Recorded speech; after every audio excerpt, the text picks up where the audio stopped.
Chapter 1. He, for there could be no doubt of his sex, though the fashion of the time did something to disguise it, was in the act of slicing at the head of a Moor which swung from the rafters. It was the colour of an old football, and more or less the shape of one, save for the sunken cheeks and a strand or two of coarse, dry hair, like the hair on a coconut. Orlando's father, or perhaps his grandfather, had struck it from the shoulders of a vast pagan who had started up under the moon in the barbarian fields of Africa, and now it swung gently, perpetually, in the breeze which never ceased blowing through the attic rooms of the gigantic house of the lord who had slain him. Orlando's fathers had ridden in fields of asphodel, and stony fields, and fields watered by strange rivers, and they had struck many heads of many colours off many shoulders, and brought them back to hang from the rafters. So too would Orlando, he vowed. But since he was 16 only, and too young to ride with them in Africa or France, he would steal away from his mother and the peacocks in the garden, and go to his attic room, and there lunge and plunge and slice the air with his blade. Sometimes he cut the cord so that the skull bumped on the floor, and he had to string it up again, fastening it with some chivalry almost out of reach, so that his enemy grinned at him through shrunk black lips triumphantly. The skull swung to and fro, for the house, at the top of which he lived, was so vast that there seemed trapped in it the wind itself, blowing this way, blowing that way, winter and summer. The green arras with the hunters on it moved perpetually.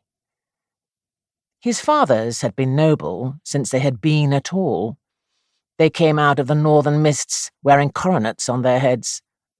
Were not the bars of darkness in the room, and the yellow pools which checkered the floor, made by the sun falling through the stained glass of a vast coat of arms in the window? Orlando stood now in the midst of the yellow body of an heraldic leopard.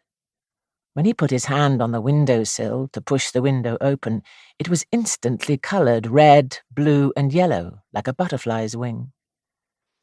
Thus, those who like symbols, and have a turn for the deciphering of them, might observe that, though the shapely legs, the handsome body, and the well-set shoulders were all of them decorated with various tints of heraldic light, Orlando's face, as he threw the window open, was lit solely by the sun itself.